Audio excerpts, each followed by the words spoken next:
Good afternoon, it's 3 o'clock and this is Exposure TV. On the show for you today, we have something for everyone.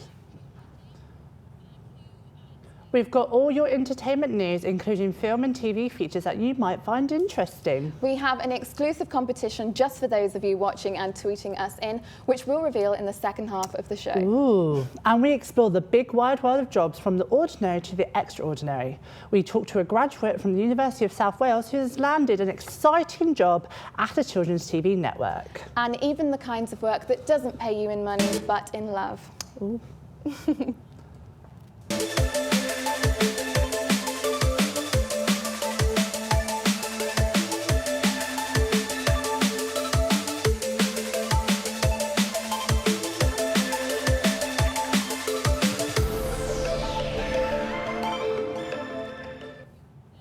Hello, I'm Alex. And I'm Jennifer. And you're watching Exposure TV. If you have any comments or opinions on today's show, you can just get in touch with us by tweeting us at ExposureUSW and send some tweets our way. Yes, and Mr. Social Media over at the Hub, Pete, will read some of them out in a while. First of all, it's World Asthma Day. And as asthma affects 1 in 12 adults and 1 in 11 children in the UK, which is a lot when you think about it. There are over 63 million people in the population. Sarah Gill went to find out more about asthma and talked to Jordan McGowan about her story.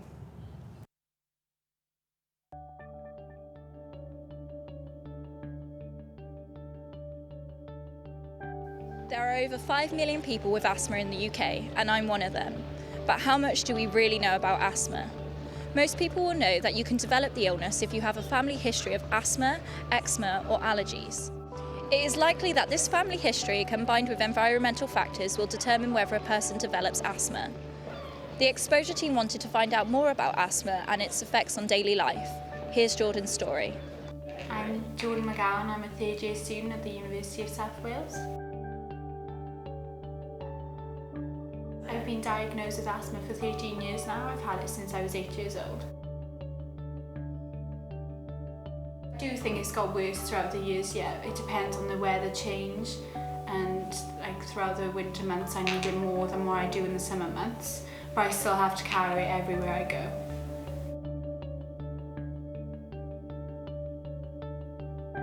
I have to use my ground pump twice a day, once in the morning and once in the night, and I do have to carry my blue pump everywhere I go, which is the one that prevents me from having an asthma attack.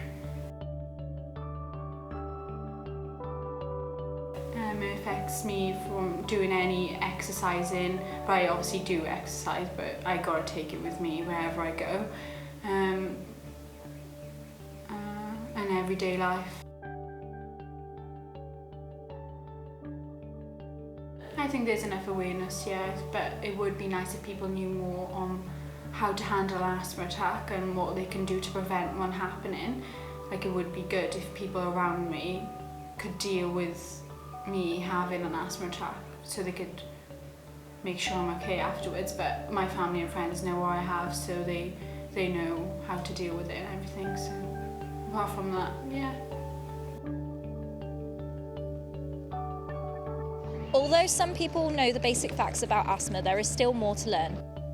World Asthma Day takes place every year on the first Tuesday in May. The event was created to raise awareness about asthma. This year, the event will be based around the theme "You Can Control Your Asthma," which will be celebrated worldwide, with events being held in each country. The usual symptoms of asthma include coughing, wheezing, tightness in your chest, and shortness of breath. If you suffer from any of these symptoms on a regular basis, make an appointment with your doctor as soon as possible. For asthma sufferers wanting to learn more about the condition, there is a useful test on the asthma.org website called the AAA test, which will help you understand your risk of attack. Asthma attacks hospitalise someone every 7 minutes. Don't let it be you. To keep tabs on what's happening globally and to spread awareness of asthma and how to control it, follow the hashtag World Asthma Day on Twitter. Now, it's almost the end of the academic year, and for some of us, that means graduation time. Oh, don't remind me, Jen. So to ease the minds of those of you who are just about to graduate, we caught up with Karina Hedrick. She graduated from the University of Glamorgan before it became the University of South Wales. Since she finished, she's been travelling and landed herself a job as a programme scheduler. Take a look at what she has to say. Ooh. I'm Karina Hedrick. I studied performance and media at the University of Glamorgan, and I graduated summer 2013 with a first in performance and media. I came to university really enjoying acting and like theatre, being on stage, that kind of stuff. I studied my second year in America, in North Carolina.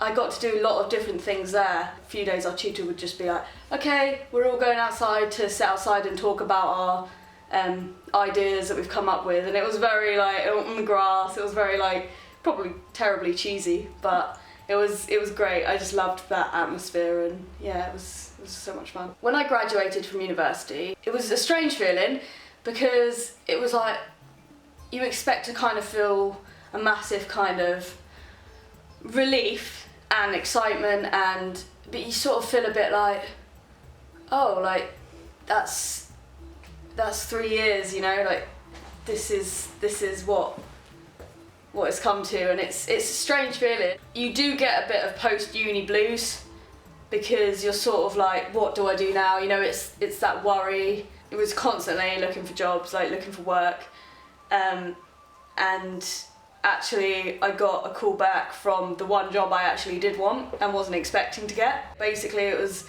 Cartoon Network, and I was like, you want to interview me? Like, I was so surprised. And I remember in the cover letter, I just put, I really like your cartoons. I went to your studios in Atlanta when I was in America, and I just fell in love with the company, and I really want to work with you. And it was such a short cover letter, you know, they say like, oh, you have to like make the cover letter really, because at that point I was bored, to be honest, of applying, so I was just like, you know what, they're not going to want me anyway, it's Turner Broadcast and they're not going to want me, so I just sort of, you know, put anything down. But yeah, they called me back like a few days later saying, yeah, like we decided to give you the job, you don't have that experience but you've got the most passion kind of thing than anyone else, and we'd rather train someone that has passion, that cares about the company, that's just, you know, than just someone that's going to come in, do their job and go home. So it's basically scheduling the children's like TV channels, so Boomerang, Cartoonito and Cartoon Network. I look at ratings of our key shows and things like that, and then try and put them in suitable slots in the day. You know, Tom and Jerry is a key show, so you know you want that in prime time, for example. And it's all about strategizing, and obviously if there's a teacher training day, you've got to think about what's going on in schools and stuff like that, because it's all to do with that, is when kids are going to be inside. Even though I'm not doing the most creative thing that I want to do, there is creative elements to it.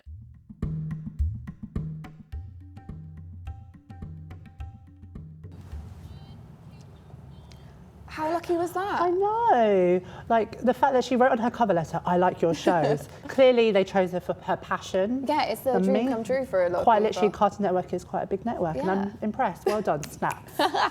Now, obviously, there are so many different career options a person could decide to take, and Karina's was only one of thousands. Amazing. Shane Napper took a completely different direction, and here he is with his story. My name's Shane Napper, I'm 22 years old, and I'm a sole trader, self-employed plumber, and I cover all aspects of plumbing and heating really, as from bathroom installations to full central heating jobs, and jobs as small as changing a tap washer. And when did you start your own business, and why did you decide to do it? My own business has been going for just over 2 years now, and basically I started my own business through another guy who I worked with on work experience through college, Keith Siddle. After working with him for a few months a year, he sort of thought I was good, so he pushed me in the right direction, and I went from there really. What training did you have to do for your work? It was a 3-year plumbing course I had to do. First year was basically introductory to plumbing and the trade. Second year, which changed while I was there, where I studied in Bridgend College, and it was a pathways to apprenticeship course. So they sort of introduced key skills like how to deal with customers, different things like that. What steps did you have to take in order to start your business? The steps I had to take was basically building up everything you need, as in your tools. Obviously it takes a long time. I had to do it in a slow process, just buying things I needed, you know, when I had a bit of spare money, getting my van ready, thinking of a name for the business, because I kept it simple with my initials, SLN. Learning how to deal with payroll and things like that, because there's obviously a lot of hidden things people don't realise with having your own business. Yeah, and that's it really. What would you say the benefits are of having your own company?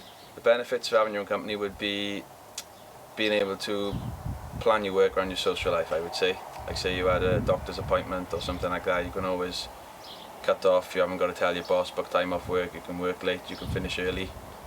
What would you say you like most about your job? What I like most would be customer satisfaction at the end of the job. Seeing a customer happy with the work you've done, and if they pass you on to other people and you have repeat customers, it's nice, you know you've done a good job there. What would you say is the hardest part of owning your own company? The hardest part would be working when you're home. You might decide to shut off and finish at 5 o'clock, but you'll always be answering calls, pricing jobs, and obviously keeping up with your books as well, you know. What's your future plans for your career? The future plans, I'd like to take it as it comes, but you never know how busy you're going to get. You know, I'd never like to say I wouldn't take anyone on, but I'm quite happy at the moment being a sole trader, working for just myself. And do you have any tips for people that want to start their own business? Any tips? I would say be very patient. It takes a long time to build up your customers. Don't expect it to be easy. Like I said before, you work in when you're home, dealing with different things. Yeah, and just be patient is the main thing. I'm impressed by, like, obviously going into the grafting sort of field. It's quite in demand, you know, and he's got that regular customers who actually set up his own company. Yeah, I like the advice of be patient. I guess that for any area of work you're going into, patience is probably exactly. key. Yeah. So from the ordinary to the extraordinary, after the break we'll see a completely different take on working life. You definitely don't want to miss it. Now, though, we're going to head over to Pete in the hub. Pete. Thank you very much, Alex. We've got some tweets from all of you, and here's just a few of them for some unusual jobs. A Twig tweeted in saying, unusual jobs? I'd like to be a water slide tester. Best work on my six-pack. I'll join you on that. I think I need to work into my shape as well. Esme Jade Holmes tweeted in saying, I'd like to be a face character at Disney. Being paid to be a Disney character? Yes, please. Well, tune in at 6 o'clock because we're going to be talking about Disney on our show as well. And Jennifer Noble, our own presenter here, has tweeted in saying, I would like to work in London's first cat cafe. Being surrounded by lots of cute cats all day would chill me out. Hashtag crazy cat lady. Got some bad news, Jen. We just wouldn't be able to let you go here at Exposure TV. Okay, keep those tweets coming in at Exposure USW, and if we might be able to get some of those tweets read out live on the air. We're going to take a break now. We'll see you in 2.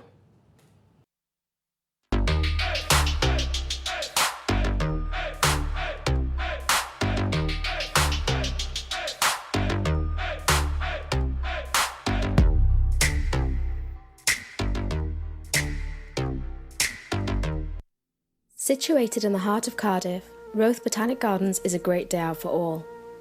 Take a stroll around the park or even a run.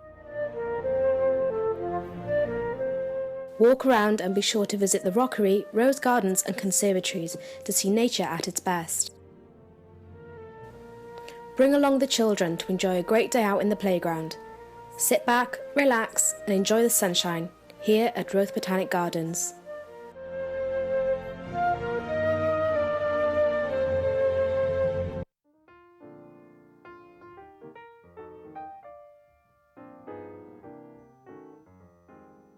Tea and cakes. Refreshed with an old-fashioned twist. The perfect place to enjoy your afternoon tea with family or friends. You can find Pettigrew tea rooms at the main entrance to Bew Park in Cardiff. Call us on 02920 235 486 or visit our website at pettigrewtearooms.com.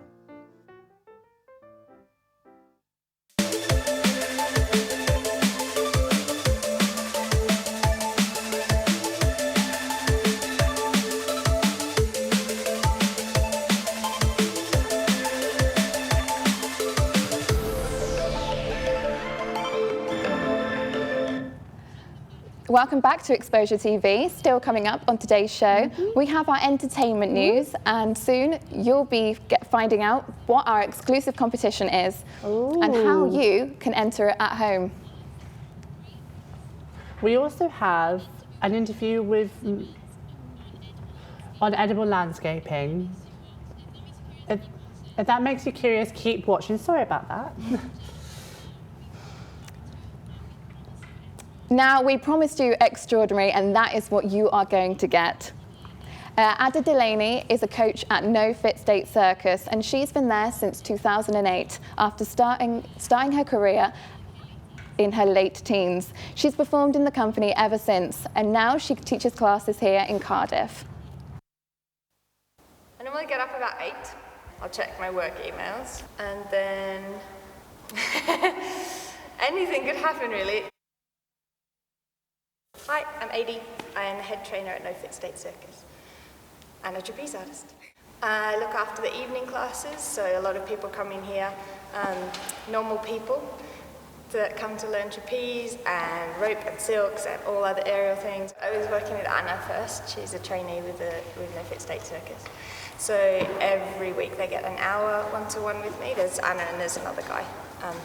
So I work with them and improve their strength and flexibility and do some circus skills with them. So today Anna was doing cloud swing, and rather than working a lot of technique with her, we were doing more stamina and cardio. I'm a performer myself, a bit less so this year because I work full-time in the building. But I still train to keep up my fitness and also my skill level, and because I have a little bit of work performing here and there, and also because I like to, and I can, it's there. So I would tour for a lot of the summer and then come back here in the winter to teach some classes because I have a background in coaching gymnastics and also teaching social circus. So I come here and I met all the community and they're really lovely, and then I got injured last year because I fell off trapeze, and I decided to perform a bit less and teach a bit more, so I took a full-time job here. I fell off. I was working for a French flying trapeze company because I do flying trapeze as well, and I fell from that 4 meters onto my arm and I dislocated my elbow. Next,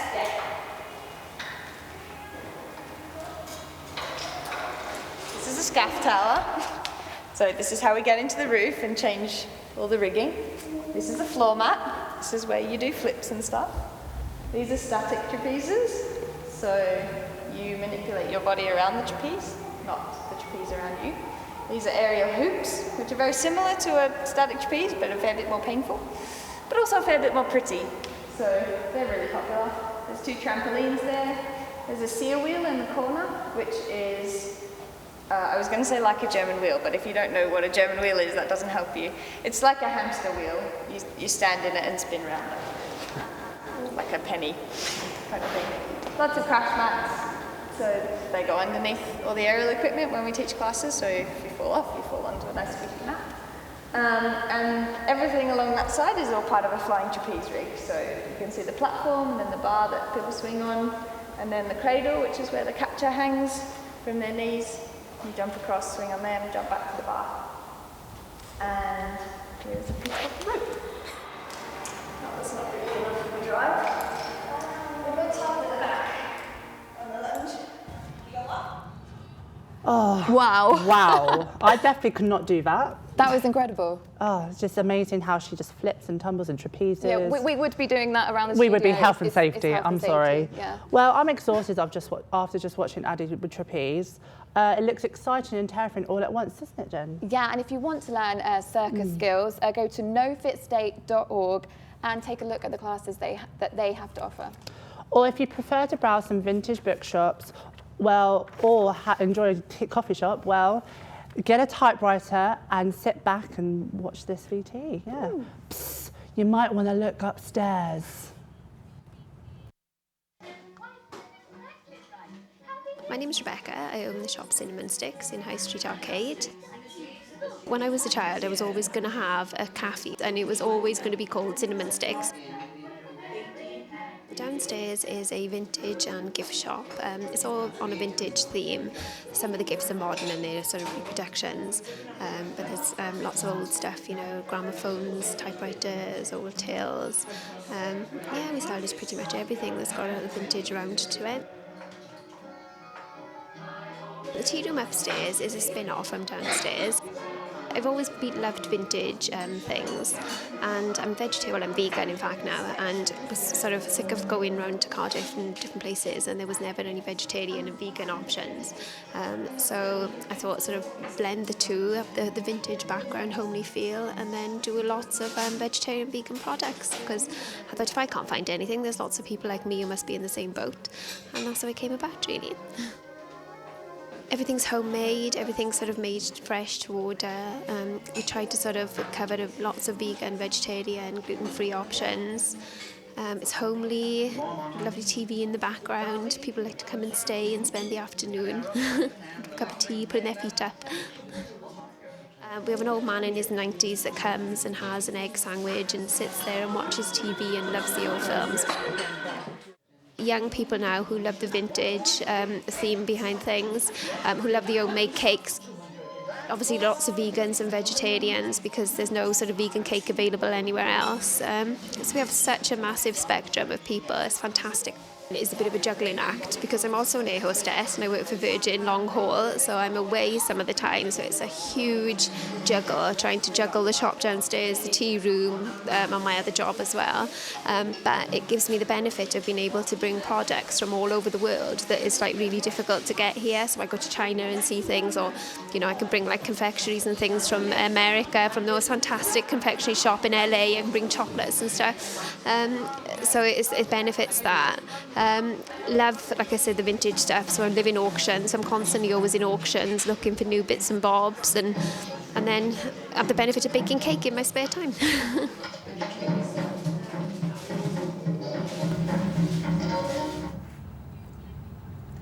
We've now been joined in the studio by Michelle. Hello, welcome. Hi, thank you for coming. Could you please introduce yourself and tell us a little bit what edible landscaping is? Sure. I'm Michelle Fitzsimmons. I run a company called Edible Landscaping. Edible landscaping is about creating beautiful, functional gardens that provide you with some food for the household, some cut flowers. The emphasis is really on the ornamental side of things, the sort of things that are functional but also beautiful, and also fairly low maintenance as well. So it's a combination of those things. Wow, that sounds really interesting. What was it that got you interested in the first place to do with edible landscaping? Well, I've always been a gardener. I've got pictures of me when I was a toddler planting petunias. I've just really loved gardening, really loved being in touch with, you know, watching things grow. But I've not always had it as a career. But I just decided I would decide to go in the direction where I had a lot of passion. That's good, something that you love. Well, we've seen the beautiful plants at the front of the atrium building. Could you tell us a little bit more about the piece here? Yeah, sure. I've been commissioned to design and install the garden in the foyer of the atrium. The theme this year is Flourish, which I believe is Bloodiu. I'm not very good at Welsh. Bloodiu. I don't know. I don't know either. In Welsh. Just go. And the idea behind that is that you, as graduates, are going to go forth into the world, and you're going to blossom, and you're going to flourish. Yeah. I'm loving this analogy. Yeah, fingers crossed. Yeah. And so therefore you've got sort of a metaphor there with all the beautiful plants. It's like poetic, really. It is, absolutely. Looks really so nice. other than obviously our foyer, what other work have you done, and how does it compare to this? It's not really comparable. I've never actually quite done anything quite like this. Yeah, it's actually quite a lot more work than I thought it would be. But it's quite an ambitious project. And is ambitious good? Ambitious is good in terms of what it looks like in the end, absolutely. I think Yeah, I mean, I've done indoor stuff, but not on this scale before. Yeah. Well, thank you so much for coming. It's been interesting to listen to your insight into outdoor landscaping. Well, if you've got anything you'd like to say on the show so far, please tweet us in @ExposureUSW. Peter, do you have any more tweets? I do indeed. People have been tweeting in constantly throughout the show. Alex Fagan has tweeted in saying, yes, it's Alex Miles. Bring some fun to Exposure USW. He'll definitely bring fun to the show, I guarantee that. Jonathan C. Davis has also tweeted in saying, it's no coincidence that the UK has some of the highest levels of asthma and obesity in Europe. He goes on to say, had it since I was a toddler, although I'm not obese, it's always worse when I'm not exercising regularly. #World Asthma Day. Thank you very much for getting in. And if you have any comments on the World Asthma Day or any other part of the show, tweet us in and we'll read them out live. We're going to go to another break. We'll see you in 2.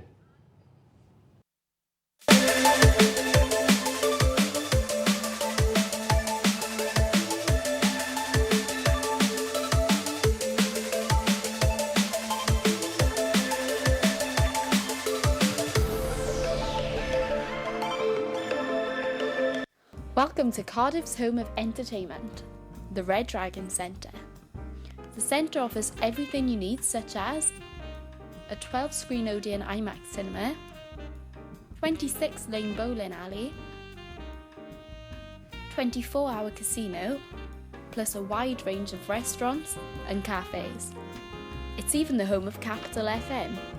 The centre is perfect for any events such as family days out, nights out with friends and special celebrations. So why not take a trip to Cardiff's Red Dragon Centre, where there really is something for everyone. Make sure you check out our site before you visit so that you can take advantage of our latest offers. Going to university is an exciting experience, but it's not always easy. Sometimes you might feel stressed, you might worry about deadlines and about money. You may even feel as though you don't fit in and find yourself getting homesick. It's not just you. These feelings are extremely common and often subside. In some cases, though, these feelings can overwhelm you, and they may develop into depression or other mental health problems. If this happens to you, or someone you may know, it's a good idea to seek help as soon as possible. The University of South Wales offers services to students to support and help you through times like these. If you study at Newport or Carleon, ask at Student Services about our drop-in services. Or if you study at the Treforest, Glyntaf or Atrium campus, you can contact one of the university's mental wellbeing advisors who can arrange support for you and advise you on which steps to take first. Students can expect complete confidentiality and professionalism. You can find out more information about the student support services we offer on thewellbeingservice.southwales.ac.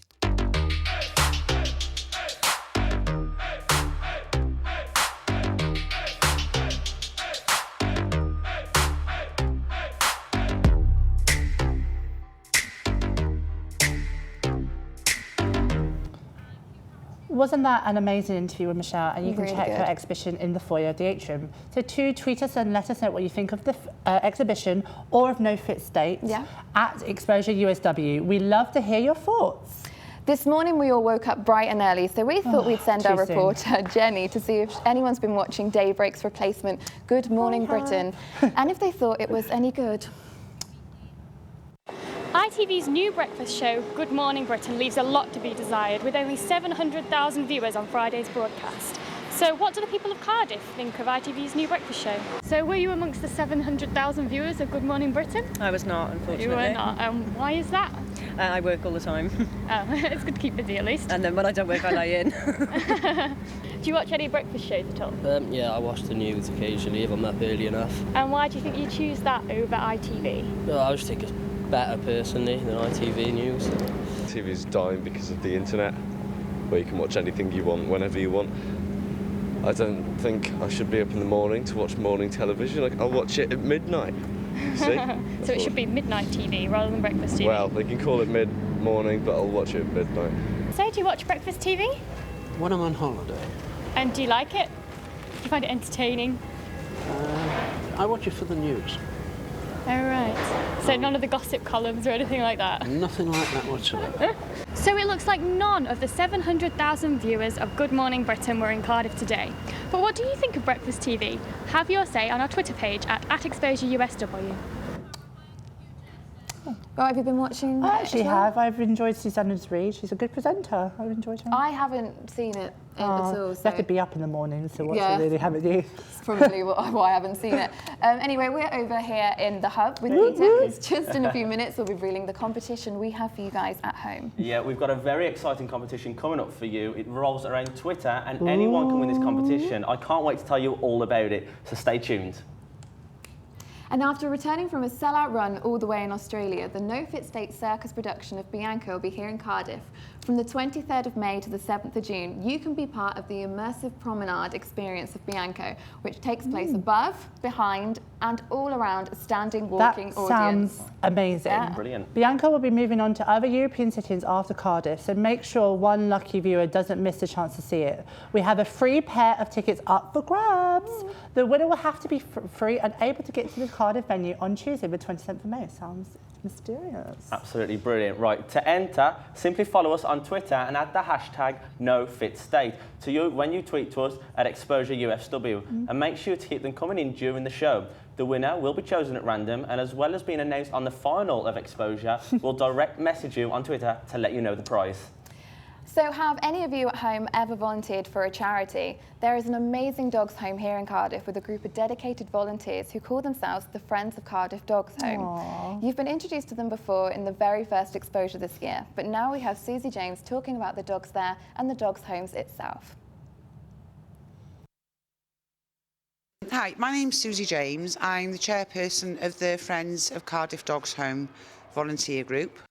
We're actually here today in Cardiff Dogs Home, which is our local authority pound.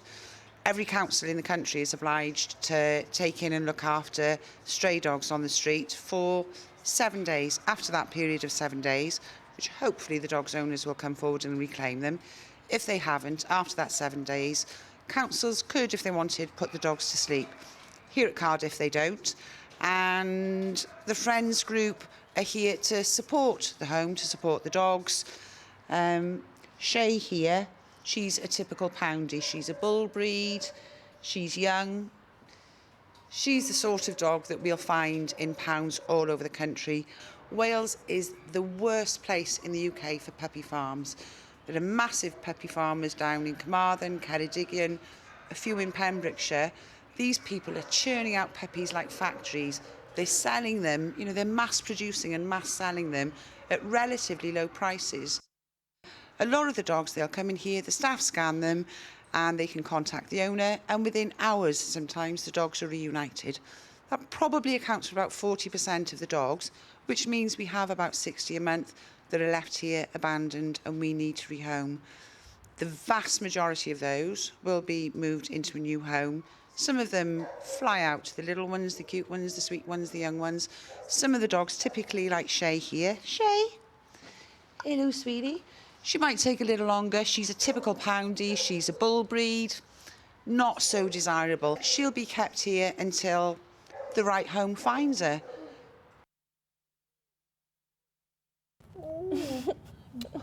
Oh, I love Biggie. That was so cute. So adorable. I bet he'd love running around that garden that Michelle's put in the atrium. Exactly. Well, don't go anywhere because we're going for a short break. We'll be back.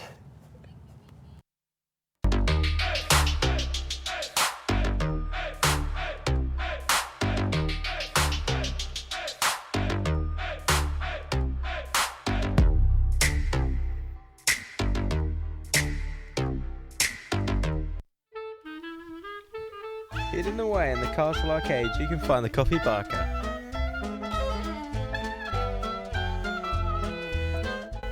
Here we offer a wide selection of teas and coffees, lemonades, cakes and sweets, and delicious sandwiches.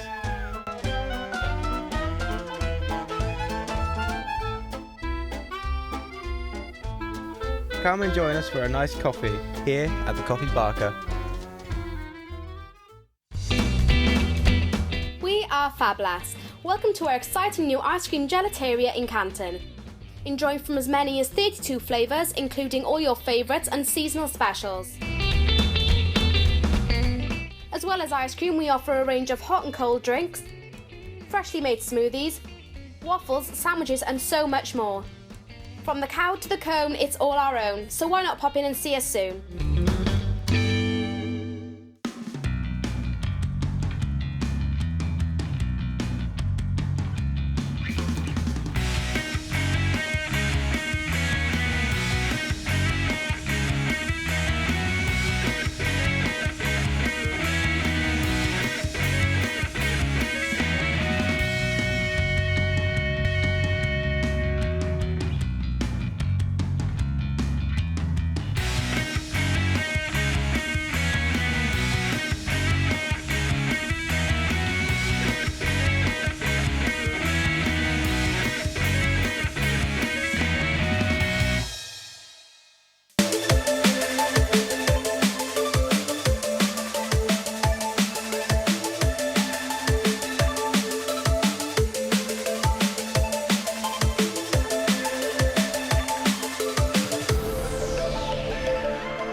Welcome back to Exposure.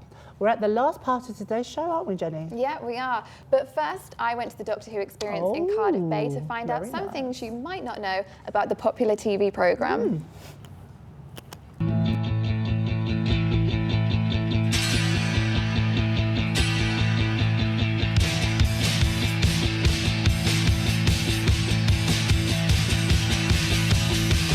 I'm here today at the Doctor Who experience in Cardiff Bay, and after its recent success for its 50th anniversary episode, here's 10 facts you may or may not know about Doctor Who.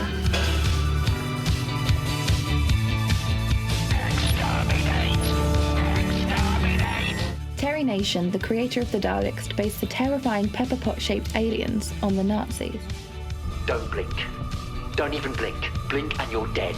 What's the time, Weeping Angels?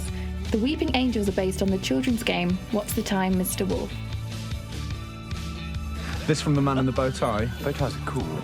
Bow tie sales shot up by 94% within a month at one high street store after Matt Smith's first series as the Doctor.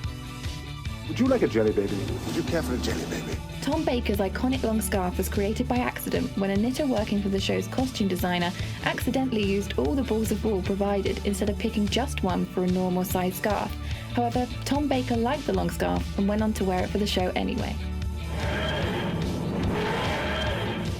The character of the Doctor was partly inspired by Sherlock Holmes. I don't want to go. The Doctor's regeneration was based on a bad acid trip.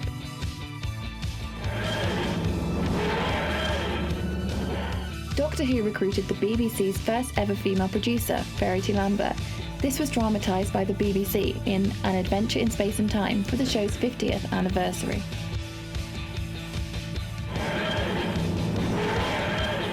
The words TARDIS and Dalek became so familiar to British audiences that they were added to the Oxford English Dictionary. Fighting for the future on behalf of the human race. Torchwood, the spin-off show originally shown on BBC Three, is an anagram of Doctor Who. The pilot episode, which was thought to be lost forever, was rediscovered in 1978 in a mislabelled film can. To discover more facts and see props, costumes, and even learn how to walk like a monster from the show, just like me here, visit the Doctor Who experience in Cardiff Bay. Students even get 20% off entry. Fantastic.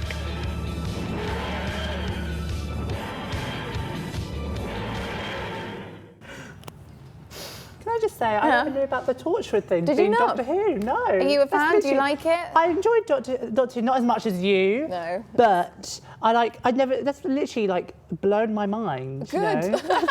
That sounds so stupid. It is a bit like Marmite. Yes, you either do love it or you hate it. But wow, you look like you had fun. So. I had a lot of fun. Well, did you know any of those facts before Jennifer said them? Because I definitely didn't know some of them. Don't forget to tweet us at @ExposureUSW.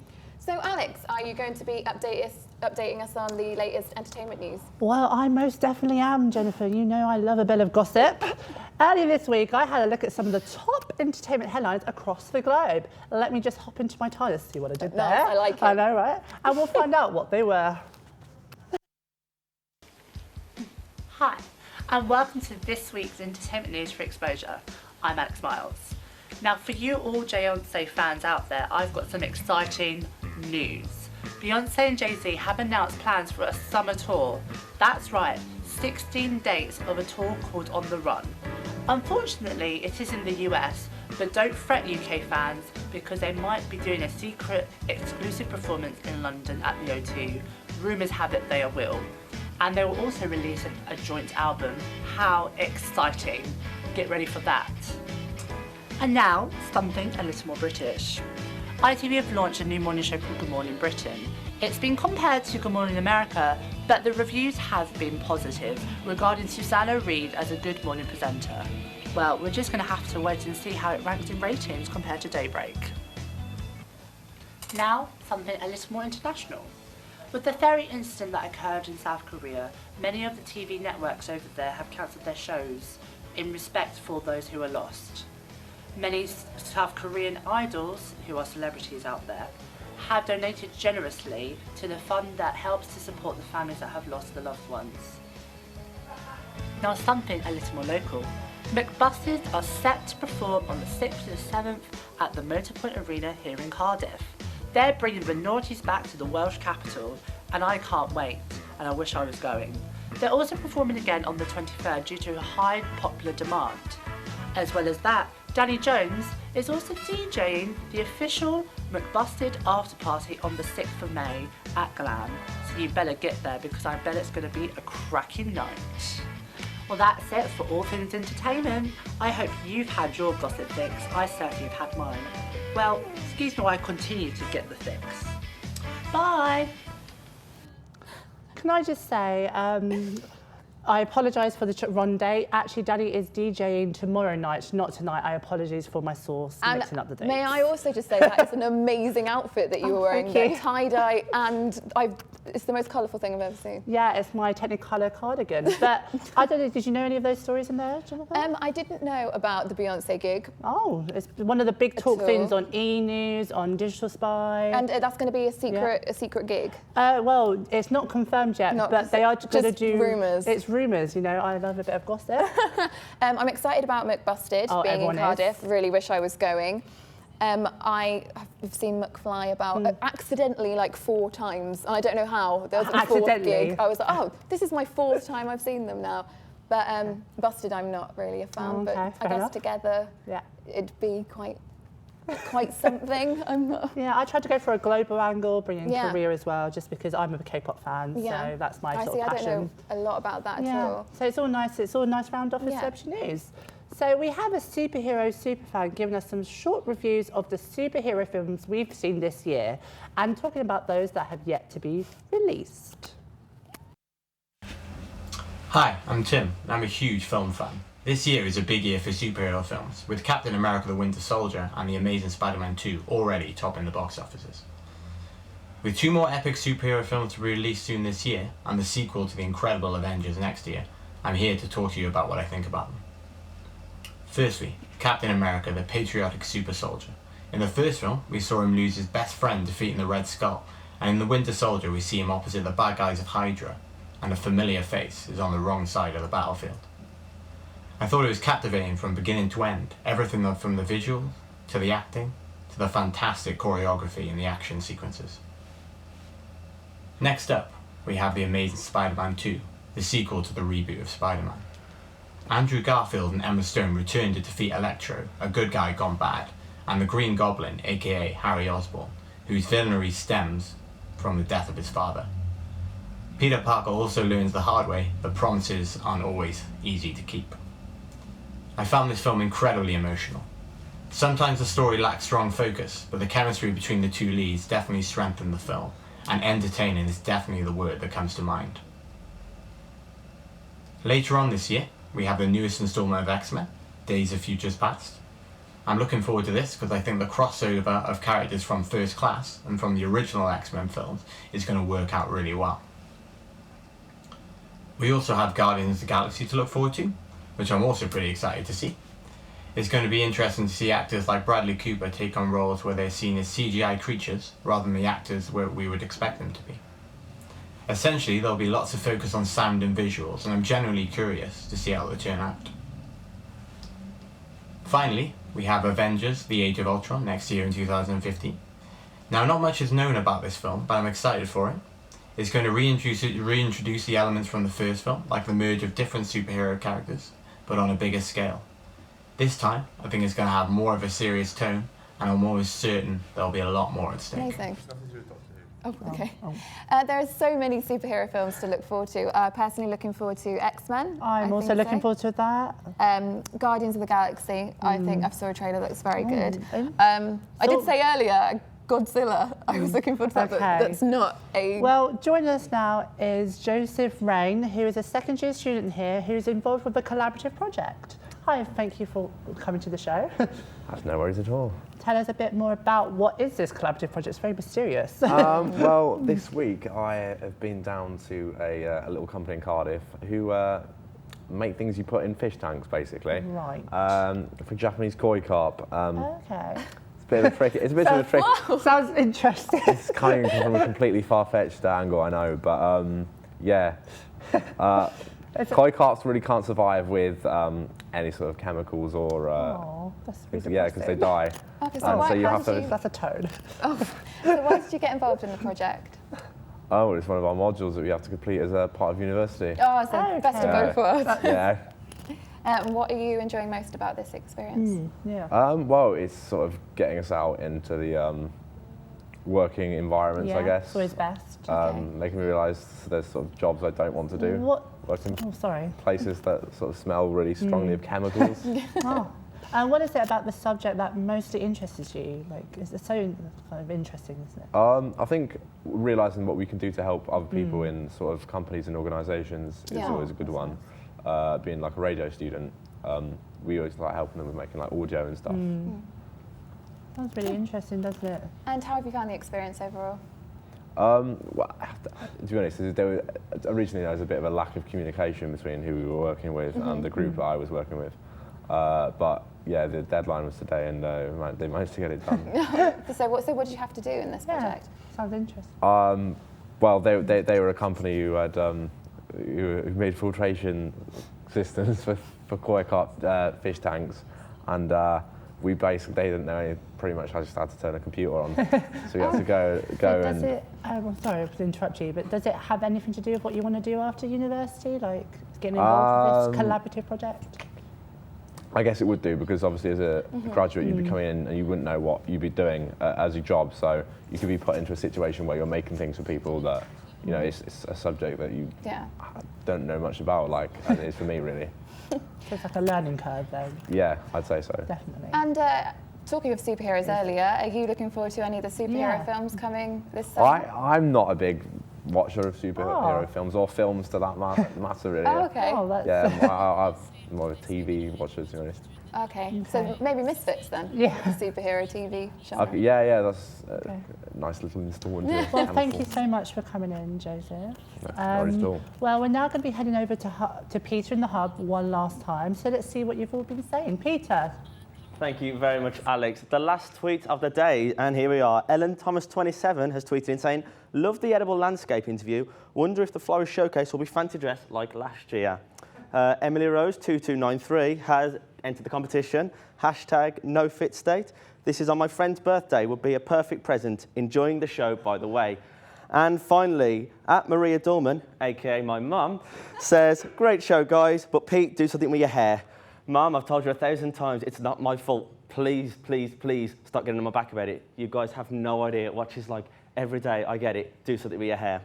Finally, our last tweet from Sophie Lee. She says, "I want one of those dogs. Where can I get one?" Well, if you watch the VT, you'll know all about it.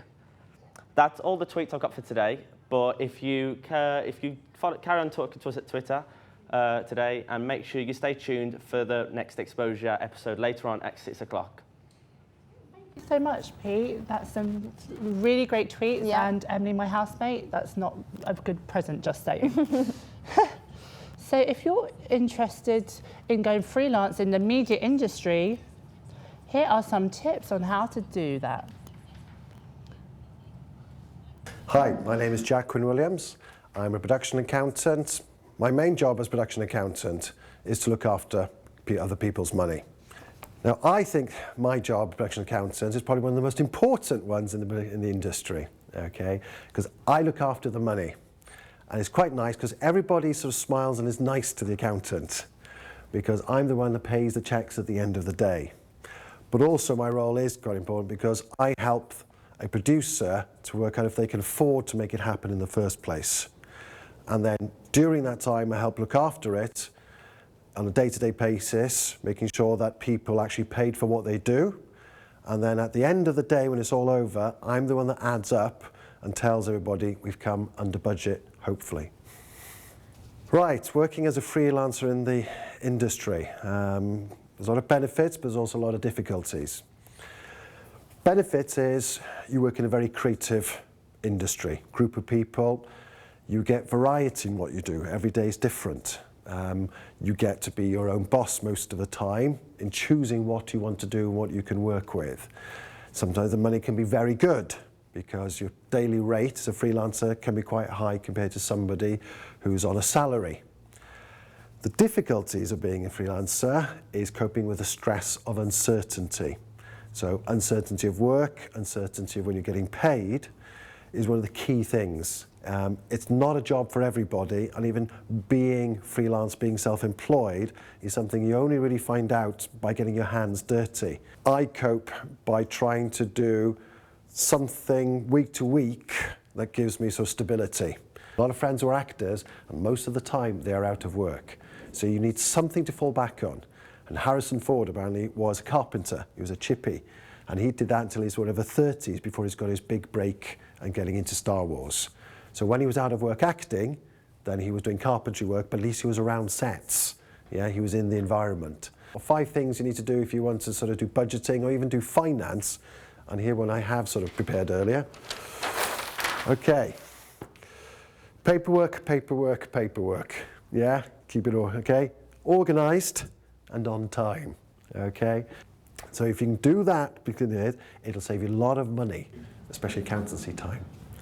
Some really good tips there. Yeah, I agree with him being on time and organised. So let's just, like, his VT doesn't exactly apply to what I want to do in the future. Like, I want to go into teaching, like to be organised on time, but not to do with like media. Paperwork thing. Paperwork, yeah, okay, good.